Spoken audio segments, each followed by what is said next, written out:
Hello guys, we are back with our next lecture. In this lecture, let us go through the concept of client, guys. So we'll be discussing multiple architectures also in this lecture, don't worry.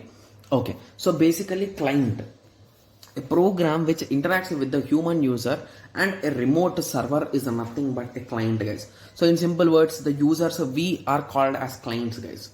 So basically we interact with the system and the system will interact on behalf of us to the server and it gets the data. So we are nothing but the clients. So typically the user interface with the client is via GUI, graphical user interface. So any kind of application which will be using the front end is nothing but the GUI, guys. Okay. So the simple diagram for any kind of application with its own protocol. So basically it can communicate with the server based on its application only. So assume that you wrote some code for, let us assume, okay, so for some particular game, which is an online game, okay. So basically the protocols and all those things will be used by only by your application, right? So there is a chance that the protocols and all those things will be 100% specific for the application. So there is no issue that they should be sent to all the layers. They can send be all automatically also, right? Yes. So application specific protocols, okay. So it will be going in that way, okay. Yes, so this is the diagram for network application with its own protocol. So basically the protocols are among themselves. So they are not common.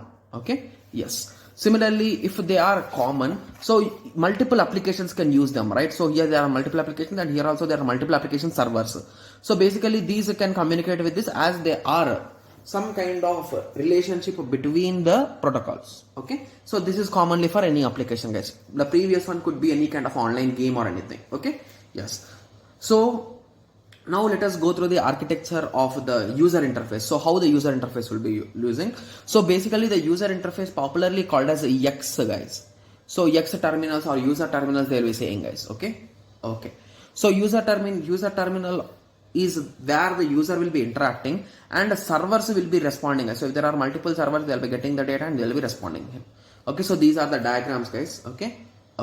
So user interacts at user terminal based on his requirement and the data is collected from the server and displayed onto the user. Okay. So in this way it will be working. So I hope everyone got some basic idea about the clients, and these are some kind of small architecture diagrams you can say for your examination to draw and to explain. So any diagram if you are drawing, please explain in 1 to 2 words, 1 to 2 sentences, guys, like what is happening internally. So just by that you will be getting the marks. That's it. Okay. So I hope everyone got a clear idea. So in the next lecture we will be discussing about the same way about servers, guys. So we will be discussing in servers we are having types and all those things. So we will be discussing about them in the next lecture. Okay. So let us meet in the next lecture. Thank you. Thanks for watching.